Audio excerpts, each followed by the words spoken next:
গরম গরম অমিত্তি। তো এই অমিত্তি হচ্ছে গিয়ে লোকনাথ বাবার খুব ফেভারিট একটা খাবার। কালকে লোকনাথ পুজো, তাই আমাদের দোকানে তৈরি হয়েছে। কোনো আমি ফুড ব্লগার নই বা প্রমোশনাল ব্যাপার না, মানে আমাদের দোকানের প্রমোশন বলতে পারো ওয়ান কাইন্ড অফ। দোকানে অমিত্তি ভাজা হচ্ছে, লাটের লাট আছে।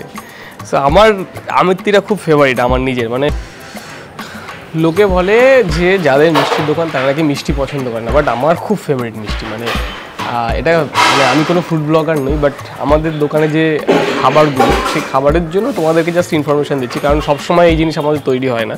তো আমার যেহেতু ফেভারিট, আমি বেশ কিছু জিনিস তোমাদের সাথে শেয়ার করি। এবং এই যে তৈরিটা, মেকিংটা, এই মেকিংটা একটু সিনেম্যাটিক স্টাইলে হলে কেমন হয়। আর যদি দেখতে চাও সিনেম্যাটিক স্টাইলে, তো আগে খেয়ে নিই নাকি একটু ভিডিওটা দেখে নিই। সো চলো ভিডিওটা আগে দেখে নেওয়া যাক, তারপরে এটাকে একটা বাইট দেবো। বাট লোভ সামলাতে পারছি না আমি।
তো কেমন লাগলো অমিত্তি ভাজার ভিডিওটা দেখতে?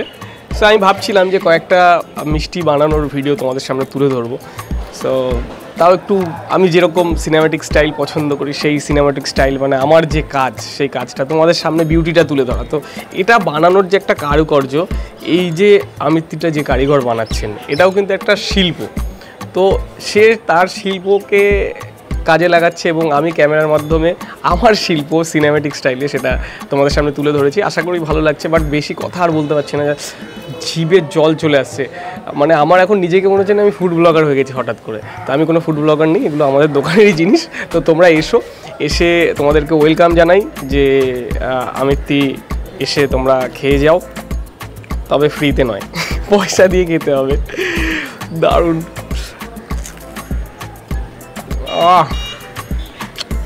আমি আর অসাধারণটা বলছি না, কপিরাইট চলে আসতে পারে অসাধারণে না। আমার ফেভারিট। দেখো, লোভ দিও না তোমরা, লোভ দিলে কিন্তু খুব খারাপ হবে। তোমরা আসো দোকানে, এসে খেয়ে যাও। এই যে পেছনের স্টেশন অশোকনগর রোড, আর এই দোকানের নাম হচ্ছে পাগলা বাবা সুইটস।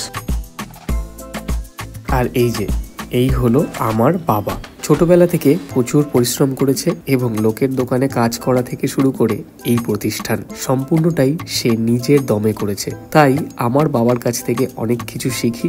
আজ আমি লাইফে যতটুকুই প্রতিষ্ঠিত হতে পেরেছি শুধুমাত্র আমার বাবার জন্যই সম্ভব হয়েছে। দারুণ। কারিগরকে স্যালুট। তার কারিগরি, তার শিল্প দারুণ। আর আমার শিল্প কেমন লাগছে? ক্যামেরার কাজ, ভিডিও, আবার ইউটিউবে আমরা উপস্থিত হচ্ছি খুব শীঘ্রই।